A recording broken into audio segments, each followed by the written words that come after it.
It is my pleasure after all this time to come back to you. And I want to thank you. Great many of you have asked for us to come back. And we are slowly reviving back again. But it is my greatest pleasure to bring back somebody you may remember. He's had his own program with ETM. And with me is Mr. Phil Cornish, the lawyer. He will host the program himself. Why? Because he is very capable, very able. This is a lawyer of some 30 years who looks at life a little more seriously. And I'd like to think that he is an asset to you because he will break down the news for you. He will break down that understanding that you must have. You've heard all kinds of things from all kinds of media, and yet you don't know what the truth is. Phil, it is my awesome pleasure to welcome you, sir, and go ahead and talk to your audience. All right, thank you again, Dan. It's my pleasure to be here, and I'm Phil Cornish, and I'm your host of a new program called Cornish Talks Common Sense. What is this program about? The idea of this program, which I should just start by thanking ETM for helping to facilitate it, and Dan and the crew who are helping with that.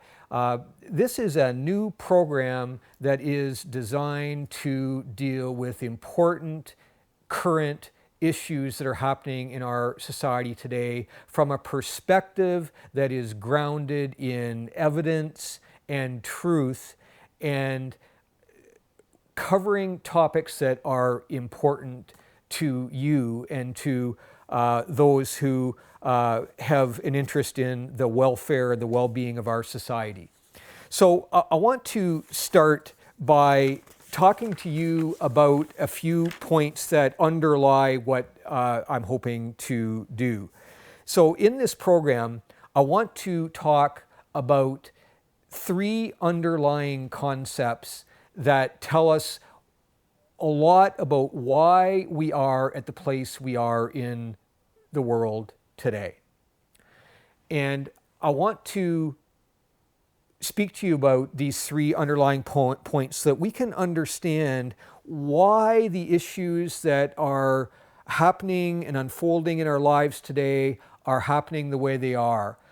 Things like war that's happening in Ukraine, things like critical race theory, things like the promotion of climate change control efforts, government spending and debt. These are all critical issues that are happening in our society today that mean a lot more than you may think about what happens in your daily life.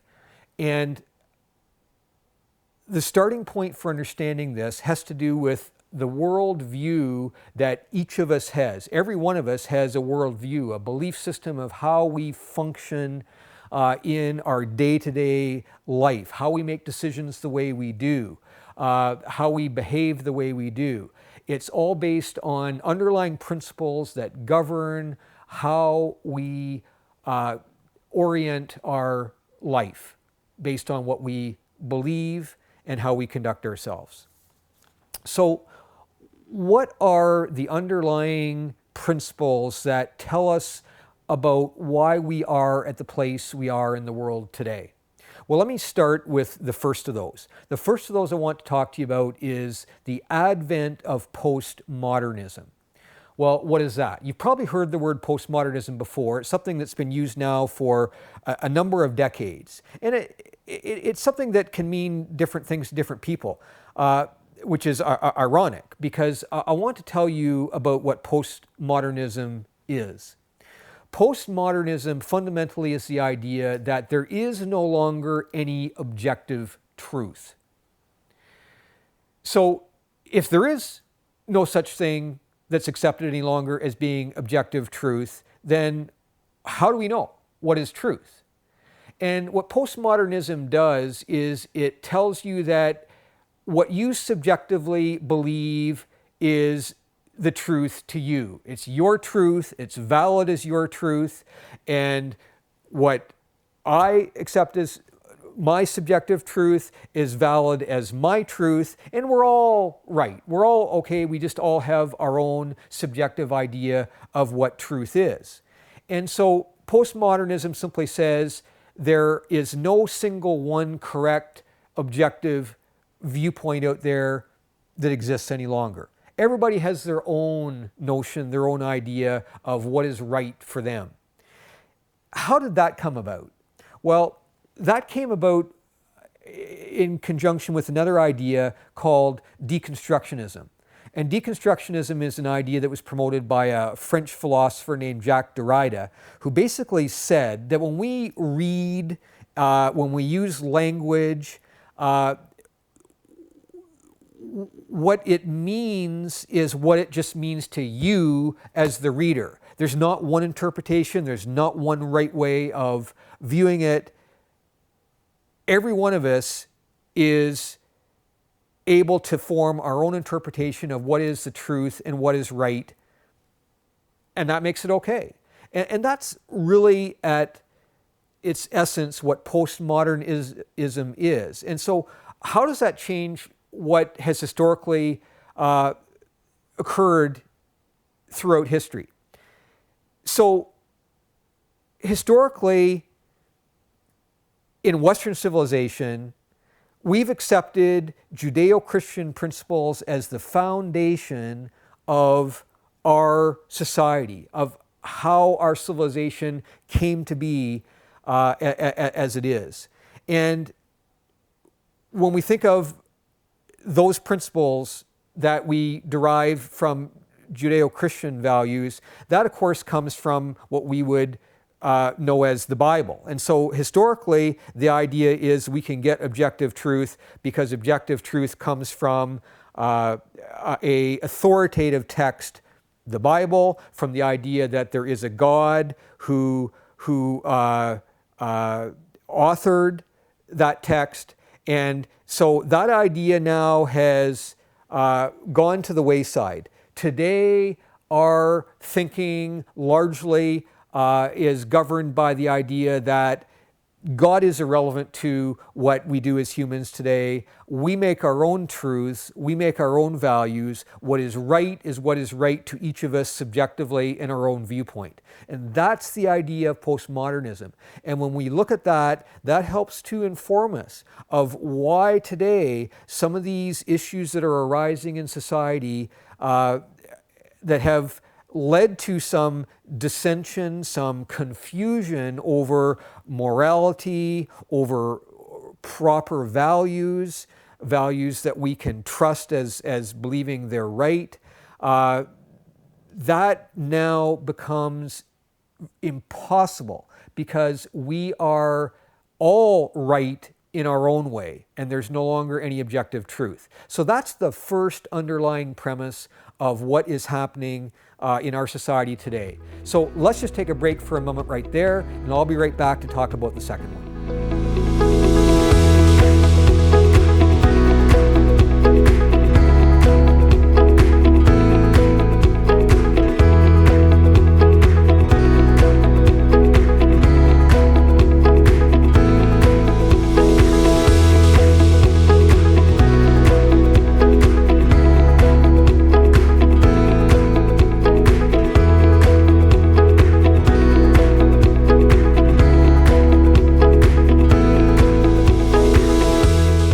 Welcome back to Cornish Talks Talk Common Sense. I'm going to move on to the second underlying principle that informs us of what is happening in our society today and why. And so it's important to know what's happening in our world today if we want to understand why events are unfolding the way they are, why things are happening in the world the way they are. It's important to understand these underlying principles. So we've talked about the idea of postmodernism. I want to move on to a second core item that has generated important changes in our society in recent decades. And that is the elevation of feelings, personal feelings. Historically, we've always thought, well, humans are rational creatures, and so we make good decisions in life, and governments make good decisions, and so on, because we think rationally, we reason things out, and what makes sense guides us as to what we should do. But what we're seeing in recent years is that is being uprooted and substantially replaced by the idea that feelings govern, that our personal feelings should control actions and our conduct. So how has that unfolded? Well, I'm going to tell you that in recent generations, the whole advance of the field of psychiatry and the idea about self-esteem and feeling good about ourselves as being an important goal has been behind a lot of the movement towards elevating the importance of feelings over the idea of critical thinking governing our conduct and our behavior. So how does this happen? Well, let me give you an example of that. When today we hear a new word being used called microaggression. This is a word that I've only even heard used probably within the last year or so, but it's a new invented word that people are using, really associated with critical race theory in particular, and we'll come back and talk about that idea at a later point. But the idea of a microaggression is the idea that when someone says or does something that makes you feel bad, that is now called a microaggression. And that's not a good thing. The idea is that's to be forbidden. That's something that should not be permitted. And so we see today this idea of political correctness on steroids, where if you cause offense to somebody, that is the worst evil in the new moral value system, and that is superimposed over all reasoned debate. In fact, reasoned debate gets shut down in the face of offending somebody. And we've seen that recently on many university campuses where, for example, conservative speakers are being shouted down or not allowed to speak at all if the idea is what they say might cause offense to someone else, that they should be barred from speaking. And this is a radical idea, an idea of censorship, of freedom of speech, which is a brand new value in our modern society. And so I've actually coined an expression that I would use in regard to this idea, and that is the idea that it's better to lie than to cause offense. Now, I think that is a completely unacceptable and wrong-headed statement, but that is what we see a lot of people functioning by that notion. The idea that it's better to lie. If we're even deceptive or not being truthful, that's more important than causing somebody offense.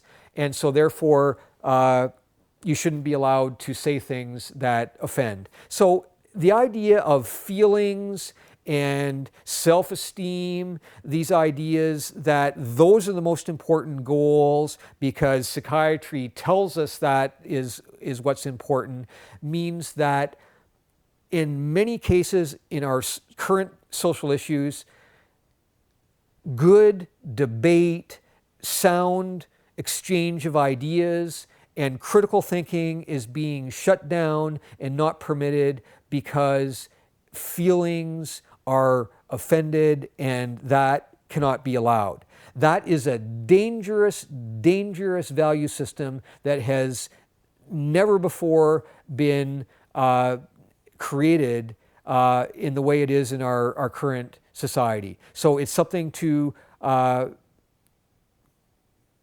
understand why the issues that are arising today with critical race theory and transgenderism and even climate change. These are all ideas that develop from these notions of postmodernism and from the elevation of how you feel about something as being the important issue, not whether it makes good sense, not whether it's based in evidence and fact, but how it makes you feel. That's our second item. Let's take a break and we'll come back with number 3 in just a minute.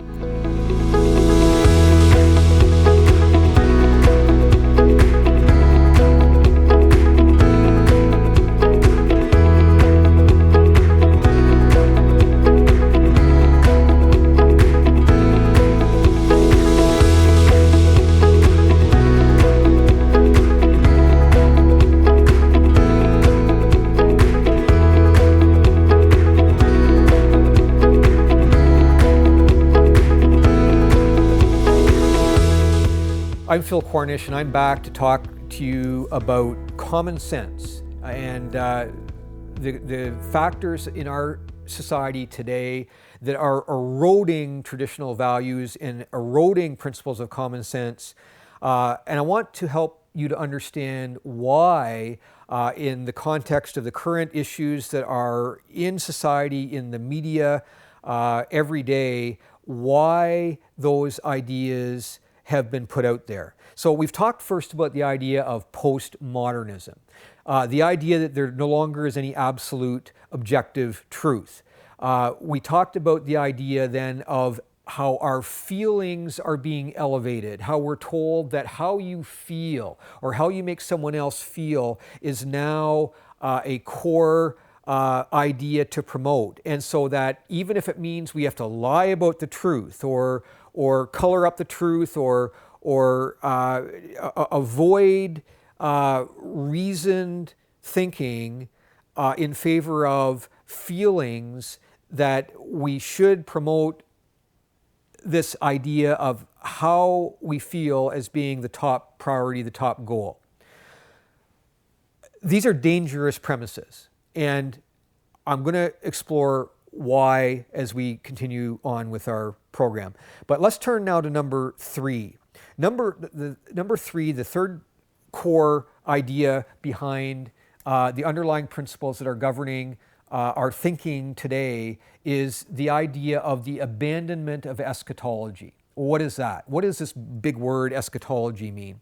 Well, eschatology is the idea that historically that there is actually a God, that there is actually a plan that exists for mankind. The idea that God is a being and that mankind was created for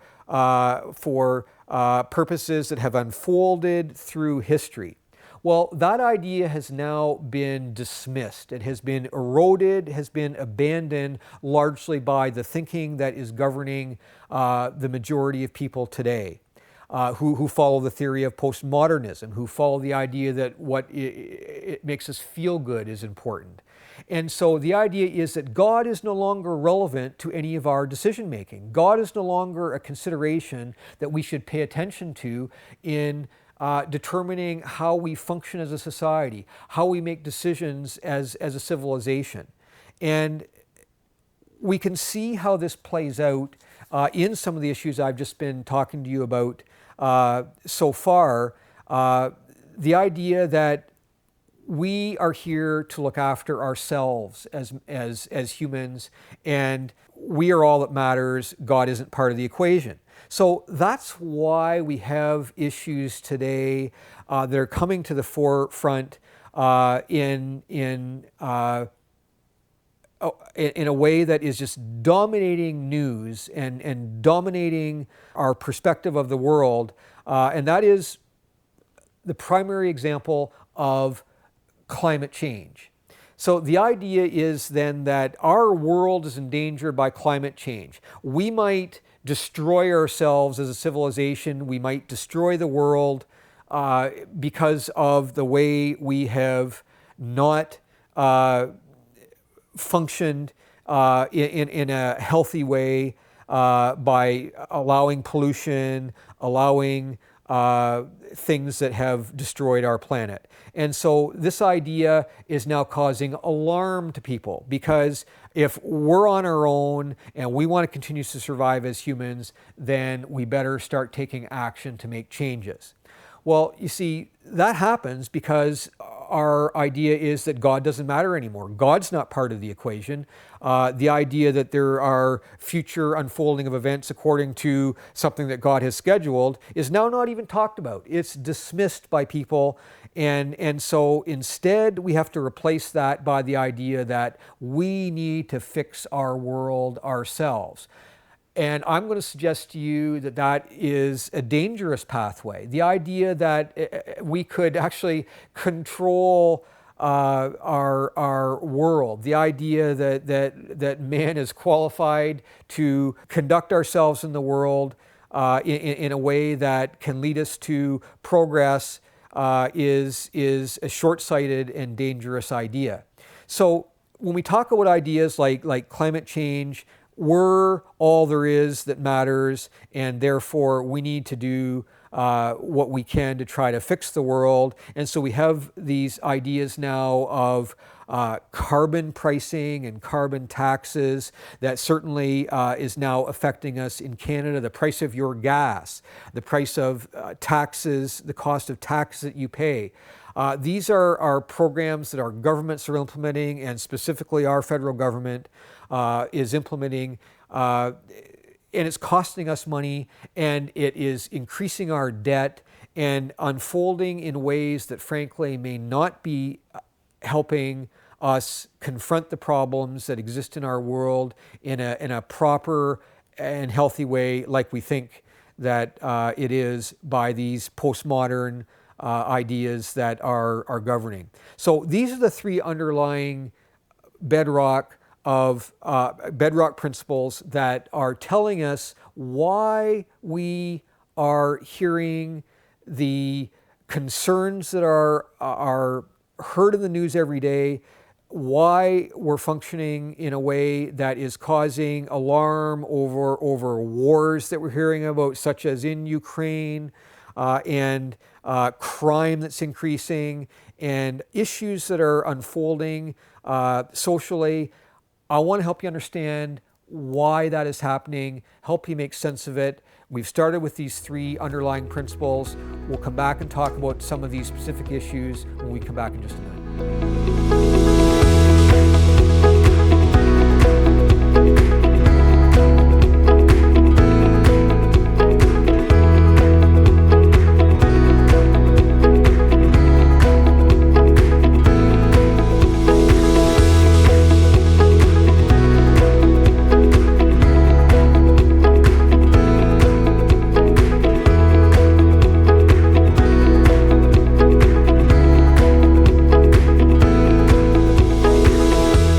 Phil Cornish, and I'm your host of Cornish Talks Common Sense.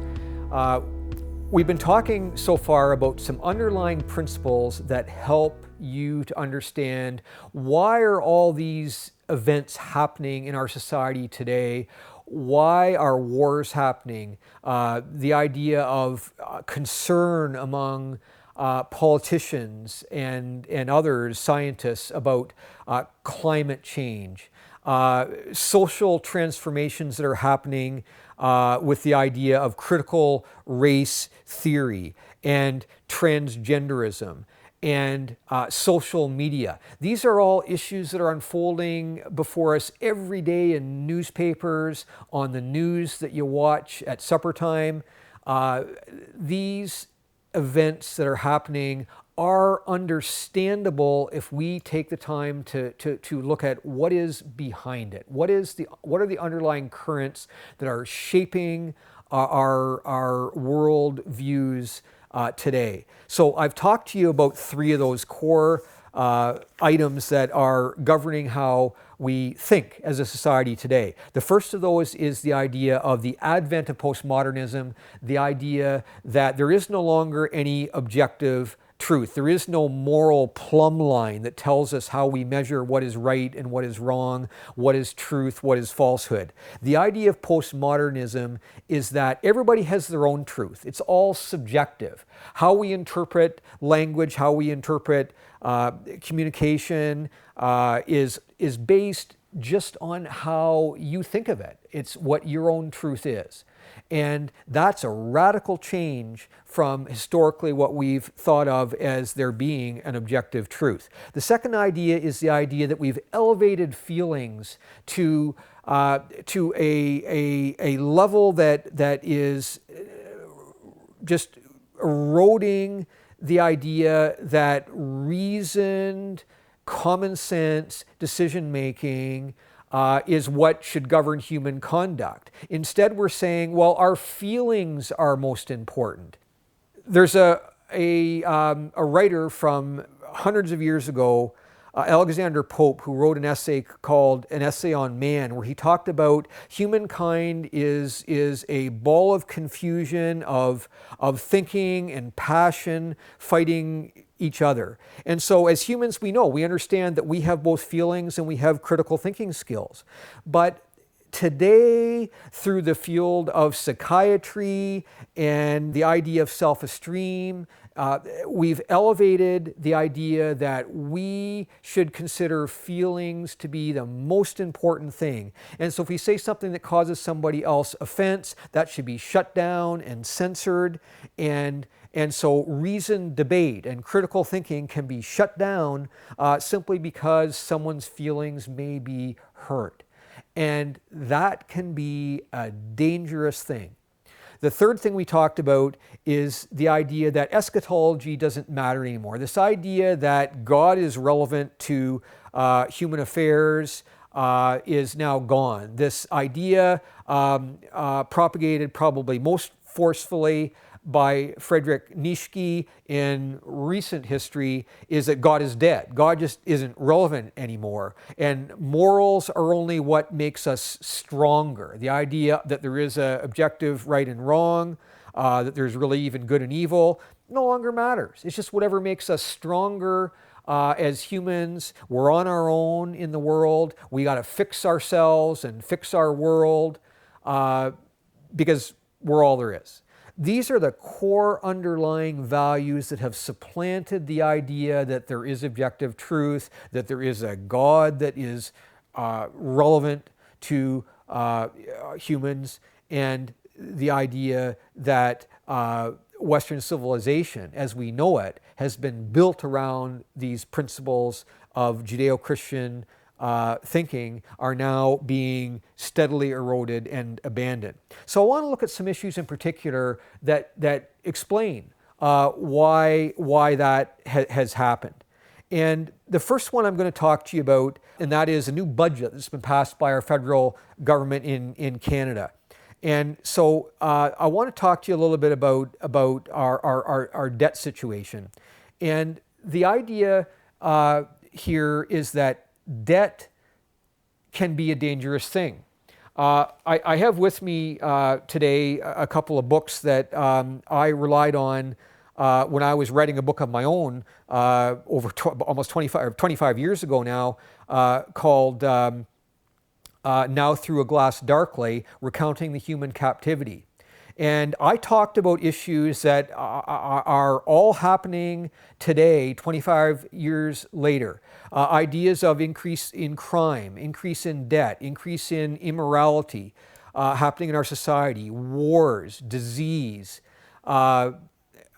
things that are unfolding today that I saw coming 25 years ago. And one of those ideas was talking about the idea of debt.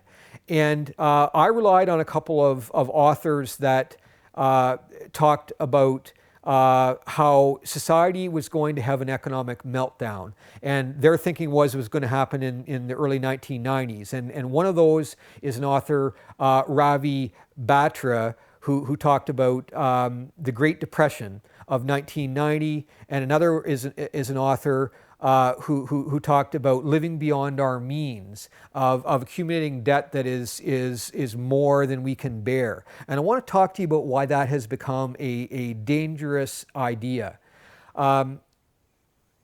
Our debt is something that will never be paid back. Now, if I was an economist and I was telling this on the news to the general public, it would cause panic. It would cause a meltdown if it was recognized that our debt crisis was something that was going to never be fixed. But I want to tell you that's exactly what is going to happen. So let me tell you a little bit about why. Well, this last week, our federal government passed a new budget, and it did so again, creating a deficit. And we now have accumulated an overall debt in Canada of over $1.1 trillion. And over $350 billion of that has been created just in the last couple of years. And so our debt has been elevated to unknown levels. I want to give you some statistical information of what this means for you. Do you understand that our debt, the interest in our debt that we have to pay, is accumulating at $6 million an hour. Every hour we generate $6 million of interest that has to be paid back on our total national debt of $1.1 trillion. $6 million an hour. Every one of us as Canadians, if we were to divide up the national debt, would owe over $30,000. Every one of us, if we were to apportion on a per person basis this debt of $1.1 trillion. We need to understand that this is not sustainable. This is something that we will not be able to pay off. Our governments cannot even balance budgets on an annual basis. We're having deficits annually in the billions of dollars, even at a provincial level as well as a federal level. We are unable to even control our annual budgets, let alone pay off our national debt. And this is going to inevitably lead to disaster. Well, how have we come to this notion, this idea of debt and the idea that debt is a good thing? Well, the idea of credit and borrowing is really actually a fairly new concept. The idea of a credit card, personally, is something that didn't happen until about the 1950s. So the idea of being able to borrow is really a relatively new thing for civilization. And so we've done what humans do, and that's that we've tended to use it to excess. We've created debt that has become rampant and that we will never be able to pay down. So what does this mean for us as a society? What does this mean for our functioning? Well, if we can no longer pay down our debt, something is going to give, right? We cannot carry on the way we are because it's been an artificially engineered economy. What I mean by that is our interest rates now for a decade have been at virtually zero level of interest rate. Who wouldn't borrow? Who wouldn't want to borrow when you can borrow at interests that are virtually nothing? Everyone will want to do that. And so that has caused us to become excessive in our debt as it's built up and built up with this false illusion that it's really not costing us anything. And so we've artificially constrained interest rates, and this has caused our debt accumulation by this falsely engineered economy that's been created by our economists at the Bank of Canada or the Federal Reserve in the United States. These artificially low levels will cause us to pay a price. And it's my word to you today that this is something that will not be fixable. So we need to end the madness of debt. And our governments are not getting it under control. And even as our Minister of Finance said this week that we are controlling our debt, we need to look through that facade and understand that our debt is at dangerous, unprecedented levels that will lead us inevitably to a situation of dire economic disaster. Let's take a break and stop there, and we'll come back with another topic in just a minute.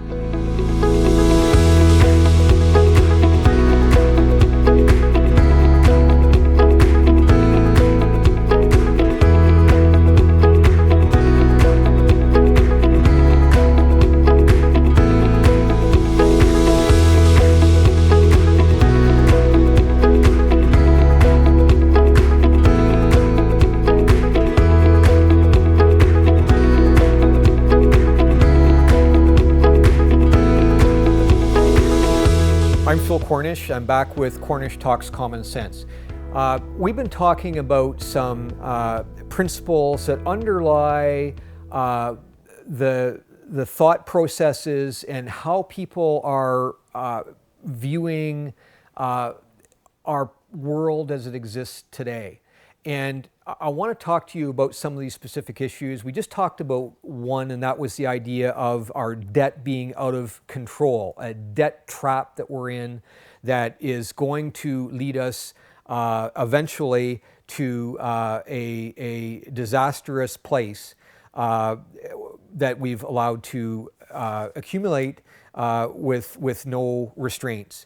I want to turn now to another topic, and that's the idea of media responsibility, because another cultural war that exists today is the war that exists between conservative and liberal interests that we see play out in the news today. And so we have different, for example, news networks that come from different perspectives. You'll see networks that come from a conservative perspective and news media that come from liberal perspective. And the liberal perspective, no doubt, has been dominant. And that's because, again, they have followed the underlying principles that I've spoken to you about, the idea of postmodernism philosophy, the idea of allowing feelings to govern and supersede over all else, the idea that we're here on our own, we formulate our own worldview and our own truth values from our own subjective thoughts that we make up, not from any objective truth that derives from the idea of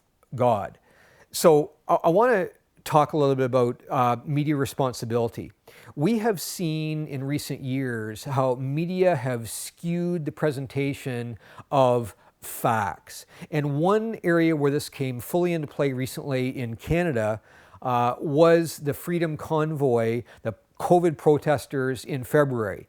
Now, I watched a little of the coverage of that on CBC and CTV, which normally I really would not do.